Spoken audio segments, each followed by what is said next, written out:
الحمد لله نحمده ونستعينه ونستغفره ونؤمن به ونتوكل عليه ونعوذ بالله من شرور أنفسنا ومن سيئات أعمالنا من يهد الله فلا مضل له ومن يضلل فلا هادي له نشهد أن لا إله إلا الله وحده لا شريك له ونشهد أن سيدنا ونبينا ومولانا محمدا عبده ورسوله صلى الله تعالى عليه وعلى آله وأصحابه وأتباعه وأزواجه وذرياته وبارك وسلم تسليما كثيرا كثيرا أما بعد. قابل احترام بزرگوں، عزیز دوستوں اور ساتھیوں، قرآن مجید میں اللہ تعالی نے ارشاد فرمایا: اعوذ باللہ من الشیطان الرجیم بسم اللہ الرحمن الرحیم لا ينهاكم الله عن الذين لم يقاتلوكم في الدين ولم يخرجوكم من دياركم أن تبروهم وتقسطوا إليهم إن الله يحب المقسطين. إنما ينهاكم الله عن الذين قاتلوكم في الدين وأخرجوكم من دياركم وظاهروا على إخراجكم أن تولوهم ومن يتولهم فأولئك هم الظالمون. اللہ تعالیٰ نے ارشاد فرمایا کہ جن لوگوں نے تم سے قتال نہیں کیا، تم کو تمہارے ملک سے، تمہاری سرزمین سے نہیں نکالا، اللہ تعالیٰ منع نہیں فرماتا اس بات سے کہ تم ان کے ساتھ حسن سلوک کا اور انصاف کا معاملہ کرو. اللہ تعالیٰ انصاف کرنے والوں کو پسند فرماتا ہے. اللہ تعالیٰ تم کو منع فرماتا ہے اس بات سے کہ جن لوگوں نے تمہارے ساتھ قتال کیا، تم کو تمہارے گھروں سے نکالا، یہ اس معاملے میں نکالنے والوں کی مدد کی، اللہ تعالیٰ منع فرماتا ہے اس بات سے کہ تم ان سے دوستی کرو. جو ان سے دوستی کرے گا وہ ظالم سمجھا جائے گا. قرآن مجید میں آپ صلی اللہ علیہ وسلم کی زندگی کے ان حصوں کا بھی تذکرہ ہے جو جنگ سے تعلق رکھتی ہے. آپ صلی اللہ علیہ وسلم نے 23 سال کی مختصر زندگی نزول وحی کے بعد گزاری ہے. اس میں سے 13 سال آپ نے مکے میں گزارے اور 13 سال اس طرح سے گزارے کہ آپ صبر کو اختیار کیے ہوئے تھے اور تمام صحابہ کرام کو اس بات کی تعلیم تھی کہ وہ صبر کے ساتھ رہیں اور کسی زیادتی کا جواب نہ دیں. 13 برس ایسے ہی گزرے. شروع کے 3 برس خفیہ دعوت کے تھے، اس کے بعد کے دیکھے جائیں تو پورے 10 برس تھے، اور وہ 10 برس ایسے گزرے کہ مسلمان ظلم و ستم برداشت کرتے رہے. اور جب ظلم و ستم حد سے زیادہ ہوا تو کچھ لوگوں نے مجبور ہو کر اپنا وطن چھوڑ دیا اور سب سے پہلے حبشہ کی طرف ہجرت کر کے گئے. مسلمانوں کے چند قافلے وہاں گئے. مکے والے اس قدر دشمن بنے ہوئے تھے کہ انہوں نے وہاں تک بھی پیچھا کیا. جب حبشہ مسلمان پہنچے تو حبشہ کے بادشاہ نجاشی کے پاس جا کر شکایتیں کی، لیکن نجاشی انصاف پسند بادشاہ تھا.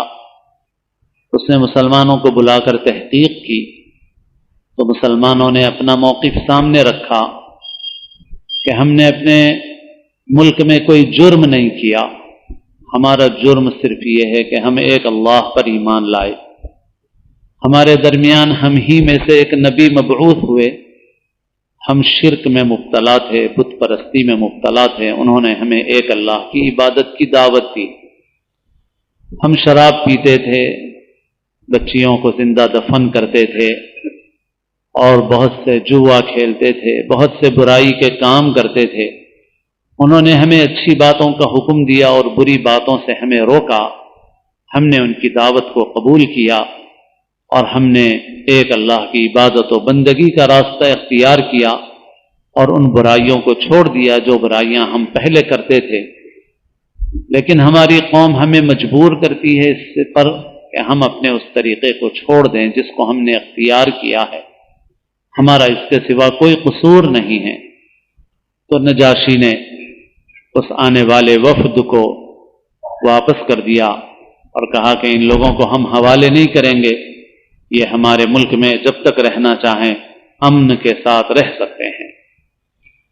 تو غرض یہ کہ مکے والوں کی دشمنی اس قدر حد سے بڑی ہوئی تھی کہ انہوں نے نہ صرف مکے میں اطمینان سے رہنے نہیں دیا، بلکہ جب کچھ مسلمان ہجرت کر کے حبشہ پہنچے تو وہاں بھی وہ ان کو آرام سے رہنے دینا نہیں چاہتے تھے۔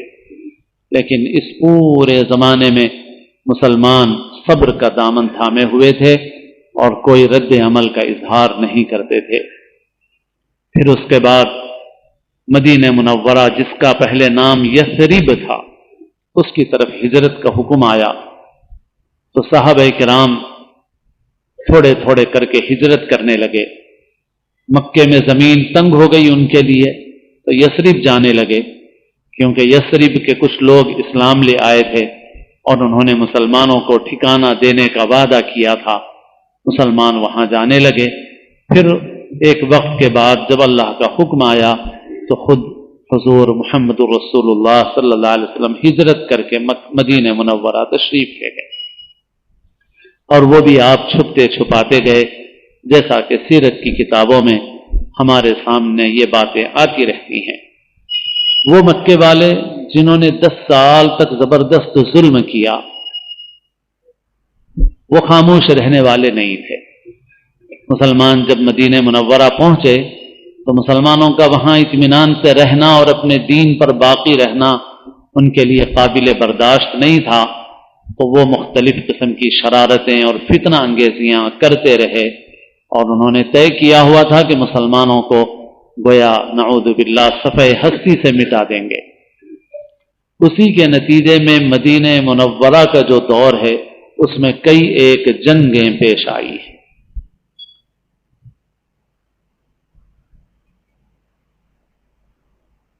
اور ظاہر ہے کہ جب جنگیں پیش آتی ہیں تو جنگ کے حالات الگ ہوتے ہیں عام حالات سے، اور وہ جنگیں بھی مسلمانوں نے کوئی اپنے شوق سے نہیں کی ہیں، بلکہ مکے والوں نے اپنی شرارتوں کے ذریعے سے ان جنگوں کو مسلمانوں پر مسلط کیا۔ تو مسلمانوں نے جنگیں لڑی، کئی ایک جنگیں پیش آئی، چھوٹے چھوٹے واقعات بہت سے پیش آئے، بعض بڑی جنگیں پیش آئی جس میں خود حضور پاک علیہ الصلوۃ والسلام شریک رہے۔ بدر کا معرکہ ہوا، احد کا ہوا۔ پھر اس کے بعد مسلمانوں کے حق میں حالات بہتر ہوئے۔ اس جنگ کے دوران، جنگوں کے زمانے میں جو آیتیں اور جو احکام نازل ہوئے ہیں، خاص طور پر ہمارے ملک میں اس کو موضوع بنا کر برادران وطن میں غلط فہمیاں پھیلائی جا رہی ہیں۔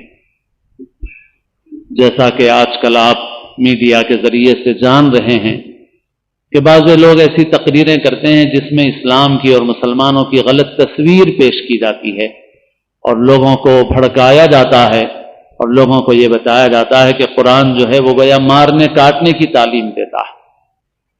اس صورتحال میں بہت بڑی ذمہ داری ہماری یہ ہے کہ ہم اپنے ان غیر مسلم بھائیوں کا، جن کے ساتھ ہم اس ملک میں رہتے ہیں، ان کی غلط فہمیوں کے ازالے کا کام کریں، ان کی غلط فہمیوں کو دور کریں جتنا ہمارے بس میں ہے۔ باقی اس وقت تو دجالی قوتوں کا تسلط ہے، اور اس وجہ سے بات پہنچانے کے ذرائع ان کے قبضے میں ہیں، اس وجہ سے وہ اپنا جو پورا زور لگا رہے ہیں۔ لیکن اللہ تعالیٰ کا یہ قانون ہے کہ مسلمان جب اپنی طاقت بھر کوشش اور مدد کرتے ہیں تو اللہ تعالیٰ کی نصرت اور مدد ضرور آتی ہے۔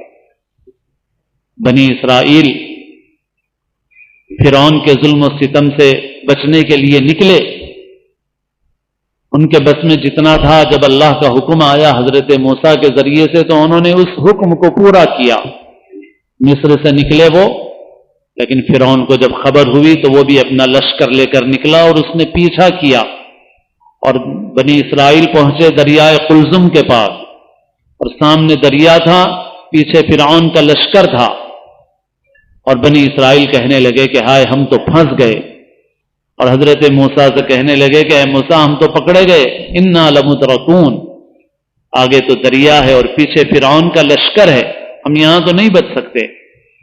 لیکن ان کے بس میں جتنا تھا انہوں نے اتنا کیا۔ اگر فرعون کا لشکر آتا تو مقابلہ ان کے بس میں نہیں تھا، ان کے بس میں وہاں تک جانا تھا، وہ گئے، اور جب فرعون کا لشکر قریب پہنچا تو اللہ تعالیٰ نے اس دریا کو حکم دیا تو دریا کا پانی دونوں طرف ہٹ گیا اور درمیان سے راستہ بن گیا اور بنی اسرائیل نکل گئے۔ اس میں سبق ہے ہمارے لیے۔ ہم اگر دوسروں کی طاقت اور قوت اور ان کے وسائل کو دیکھ کر ہم اگر یہ سوچیں کہ ہم کیا کر سکتے ہیں، ہم کچھ نہیں کر سکتے، تو یہ کوئی صحیح بات نہیں ہے۔ ہم جتنا کر سکتے ہیں اتنا کرنا ہمارے ذمے ہے، اور جتنا ہمارے بس میں ہے اتنا جب ہم کرتے ہیں تو آگے کا راستہ اللہ تعالیٰ کھولتے ہیں۔ بنی اسرائیل تو اتنے دبے ہوئے تھے کہ وہ تو سوچ نہیں سکتے تھے کہ فرعون سے کوئی مقابلہ کریں، اور ظاہری اسباب کے اعتبار سے بھی ان کے پاس کوئی وسائل نہیں تھے، طاقت قوت نہیں تھی۔ لیکن جب حضرت موسیٰ نے حکم دیا راتوں رات نکلنے کا تو راتوں رات نکل کے بھاگے اور اس دریا تک پہنچے۔ انہوں نے اپنے بس میں جتنا تھا اتنا کیا، اللہ تعالیٰ نے ان کے لیے آگے کا راستہ کھول دیا۔ اس ملک میں خاص طور پر ہماری ذمہ داری ہے کہ ہم ان غلط فہمیوں کا ازالہ کریں۔ حضرت مولانا بلال حسنی صاحب مقدس اللہ تشریف لائے تھے، ایک واقعہ بیان کیا جو اکثر وہ بیان بھی فرماتے ہیں کہ ایک غیر مسلم نوجوان جو ہے اس کی ایک مسلمان نوجوان سے دوستی تھی، اور وہ مسلمان نوجوان سے کہتا تھا کہ بھئی تمہارے مدرسوں میں سب لڑائی کی تیاریاں ہوتی ہیں، ہتھیار ہوتا ہے، ٹریننگ ہوتی ہے، اور وہ بار بار کہتا کہ بھئی ایسا نہیں ہے، بہت سمجھاتا اس کو مگر وہ قبول نہیں کرتا تھا۔ ایک مرتبہ اس غیر مسلم نوجوان نے آدھی رات کو 12 بجے کے وقت مسلمان نوجوان کو اپنے دوست کو فون کیا، فون کر کے کہنے لگا کہ میں فلاں جگہ ٹھہرا ہوا ہوں اور میری گاڑی میں پٹرول ختم ہو گیا ہے، تم فوری آ جاؤ۔ تو یہ نوجوان پہنچا تو دیکھا کہ وہ ٹھہرا ہوا ہے مگر اس کے پاس سائیکل موٹر نہیں ہے، سائیکل ہے۔ اس نے کہا کہ بھئی تمہارے پاس تو سائیکل ہے؟ اس نے کہا کہ ہاں۔ پھر کیوں بلایا مجھے؟ تو وہ مدرسے کے سامنے ٹھہرا ہوا تھا، وہ کہنے لگا کہ دیکھو میں پہلے سے تم سے بولنا نہیں چاہتا تھا، اس لیے اس بہانے سے بلایا، ابھی اسی وقت تم مدرسے کا گیٹ کھلواؤ اور مجھے اندر لے کے چلو، میں دیکھنا چاہتا ہوں کہ اس مدرسے کے اندر کیا ہے۔ تو اس مسلمان نوجوان نے کہا بہت اچھا، وہ واقف تھا، وہ لوگ جانتے تھے، اس نے دروازہ اتنی رات کو کھلوایا مدرسے کا، اور یہ اپنے غیر مسلم نوجوان دوست کو لے کے اندر گیا۔ تو یہ غیر مسلم نوجوان پورا مدرسہ ڈھونڈ کے دیکھ رہا ہے کہاں کیا چیز ہے، کوئی چیز نظر نہیں آئی، سلار ہے، تہخانہ ہے، کہیں ہتھیار ہے۔ بہرحال اس کو جتنا ڈھونڈنا تھا اس نے ڈھونڈ لیا اور وہ مطمئن ہو گیا۔ اس کے بعد اس نے کہا کہ اگر تم مجھے 1000 سمجھاتے کہ یہاں پر کچھ نہیں ہوتا تو میں تمہاری بات کا کبھی یقین نہیں کرتا، اور میں نے پہلے بھی تم سے اس لیے نہیں کہا کہ اگر پہلے سے کہتا اور تم پہلے سے مدرسے والوں کو کہہ دیتے، میں یہ سمجھتا تھا کہ ہو سکتا ہے وہ چھپا دیں گے ساری چیزوں کو اور پھر مجھے معائنہ کرواؤ گے، اس وجہ سے میں نے یہ طریقہ کار اختیار کیا ہے کہ اچانک میں نے تم کو اس طرح سے بلایا، اور آج مجھے اس کی وجہ سے جو اطمینان ہوا، تم 1000 تقریریں کرتے تب بھی مجھے یہ اطمینان نہ ہوتا۔ یہ غلط فہمیوں کی وہ صورتحال ہے جس کا یہ ایک معمولی سا نمونہ آپ کے سامنے ہے، ایک ذرہ ہے، یہ ایک سمندر ہے جو پھیل گیا ہے ہمارے ملک میں، اور اس کے برے نتائج سے اللہ تعالیٰ ملک کی اور ملت کی حفاظت فرمائے۔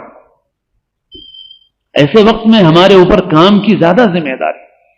ہم دیکھ رہے ہیں میڈیا پر کہ کس طرح کی چیزیں پھیلائی جا رہی ہیں، اور وہ آیتیں جو جنگ اور قتال سے متعلق ہیں اس کا جو پس منظر ہے کہ جو 10 سال 13 سال مکے میں گزارنے کے بعد پھر یہاں آئے اور جنگ مسلط ہوئی، تو اس وقت جو احکام تھے وہ خاص احکام، اور جو آیتیں میں نے پڑھی ہیں اس میں اللہ تعالیٰ نے صاف ارشاد فرمایا ہے کہ جنہوں نے تم سے لڑائی نہیں لڑی، جنہوں نے تمہیں تمہارے گھروں سے نہیں نکالا، اللہ تعالیٰ تم کو منع نہیں فرماتا اس بات سے کہ تم ان کے ساتھ نیکی کا معاملہ کرو، حسن سلوک کرو۔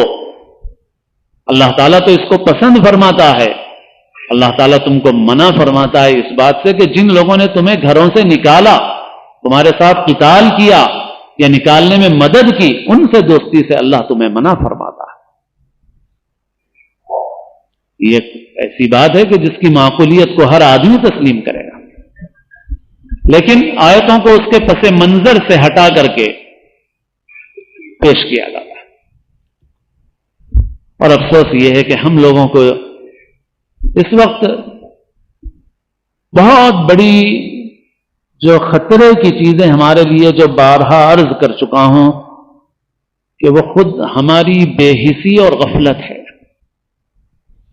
ہمیں اس سے جتنا نقصان ہے کسی سے اتنا نقصان نہیں ہے۔ ابھی ہم حیدرآباد میں بھی دیکھ رہے ہیں کہ جو حالات، کبھی کسی شادی کا معاملہ سامنے آ گیا تو وہ ایک آدھ ایسا حد سے تجاوز کر گیا تو سامنے آ گیا، لیکن کوئی شراب جو ہے وہ بوتل بھر کے پیے یا ایک قطرہ پیے، شراب شراب ہے۔ ایسی نافرمانیاں اور لوگ بھی تو کر رہے ہیں۔ کسی نے باہر سے بلا کے کرایا، وہ کرایا، وائرل ہو گئی چیزیں، لیکن صاحب اس نے ایک بوتل پی ہوگی تو جو ایک گھونٹ پی رہے ہیں وہ بھی مجرم ہیں۔ تو جو بوتل پینے والا تو وائرل ہو گیا، گھونٹ پینے والوں کو کوئی نہیں پوچھ رہا ہے۔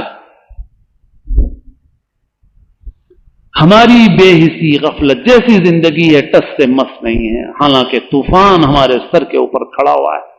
ہماری جان، ہمارا مال، ہماری صلاحیتیں کس چیز میں لگنا چاہیے اور کس چیز میں لگ رہی، اور برعکس الٹا معاملہ ہے۔ ابھی اخبار میں دیکھا میں، سوالات کے کالم میں، کہ علاقے کرناٹک میں ایک مسجد میں نکاح ہوا، اور اس نکاح کے موقع پر 2 غیر مسلم بھی موجود تھے، وہ بھی آئے، پڑھے لکھے مالدار بااثر لوگ، اور جب وہ 2 غیر مسلم مسجد میں آئے اور نکاح میں شریک ہوئے تو کمیٹی والوں نے ہنگامہ کھڑا کر دیا، کچھ لوگوں نے اس میں سے، اور مائک بند کر دیا اور بدتمیزی کی، اور بیچاروں کو بے عزت ہو کے، افسوس کی بات ہے کہ ان کو چلے جانا پڑا مسجد۔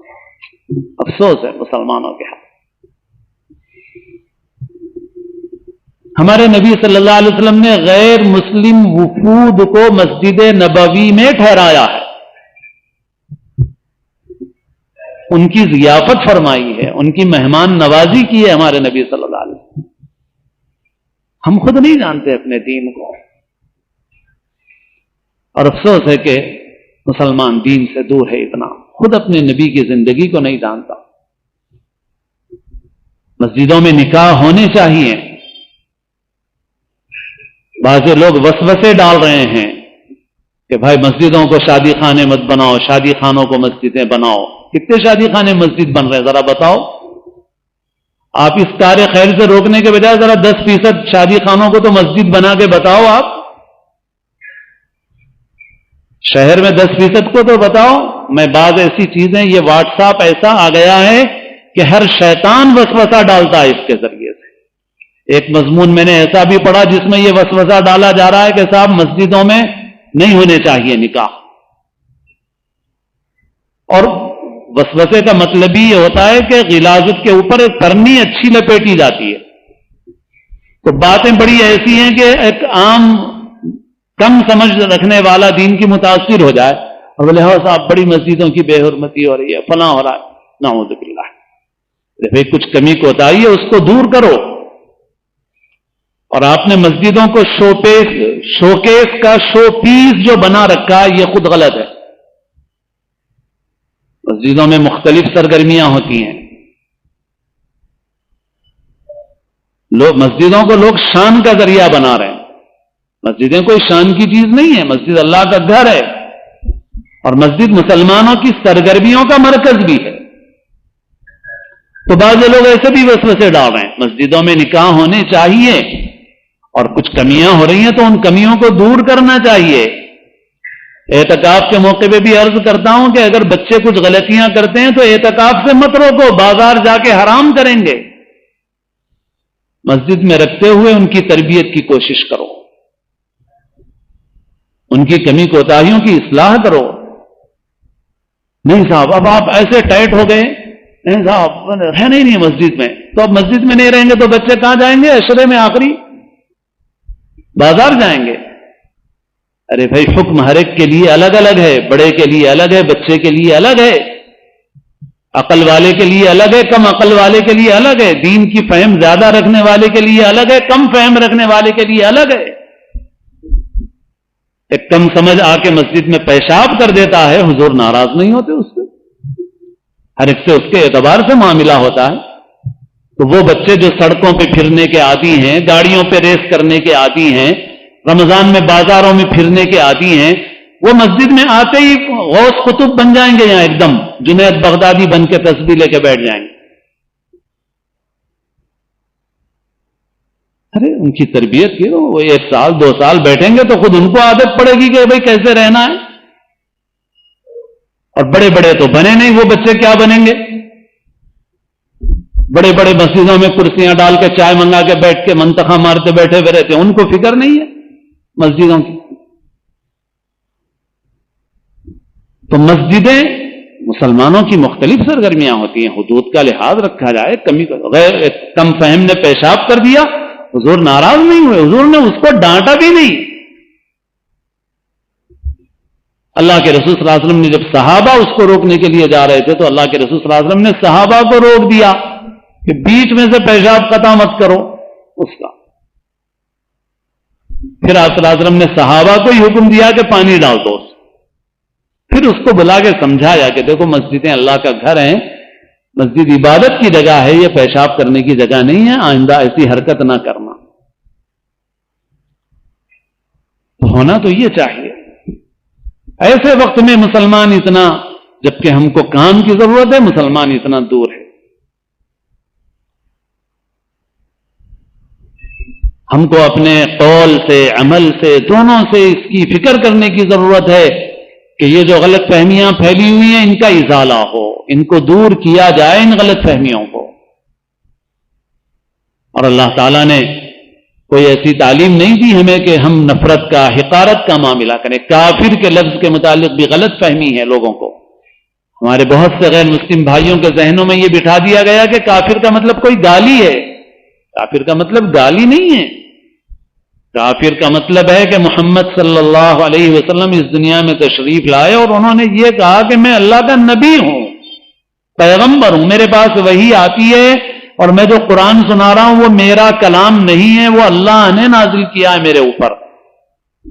تو کچھ لوگ وہ تھے کہ جنہوں نے اس کو مان لیا، کچھ لوگوں نے اس کو نہیں مانا، دشمن ہو گئے. کچھ لوگ دشمن نہیں ہوئے، بدتمیزی بھی نہیں کی، آپ کو اچھا انسان مانا مگر پیغمبر نہیں مانا. یہ نہیں مانا کہ آپ پہ قرآن اوپر سے آتا ہے. تو جس نے یہ مانا کہ آپ پیغمبر ہیں، نبی ہیں، آپ پر نازل ہونے والا قرآن اللہ کی طرف سے آیا ہے، تو وہ مومن ہے. مومن کا مطلب اس نے اس کو مان لیا اور تسلیم کر لیا. اور جس نے کہا کہ نہیں بھائی ہم آپ کو اچھا آدمی، جو دشمن بنے وہ تو الگ رہے. جنہوں نے یہ کہا کہ آپ بہت اچھے انسان ہیں، بہت اچھے آدمی ہیں، مگر ہم جو ہے وہ آپ کو نبی نہیں مانتے، پیغمبر نہیں مانتے. تو جنہوں نے پیغمبر نہیں مانا ان کو کہا جاتا ہے کہ کافر ہے، یعنی جنہوں نے آپ کے پیغمبر ہونے کو قبول نہیں کیا، آپ کے پیغمبر ہونے کا انکار کیا. جس نے آپ کے پیغمبر ہونے کا انکار کیا اس کو کافر کہتے ہیں، جس نے آپ کے پیغمبر ہونے کو مانا اس کو مومن کہتے ہیں. بس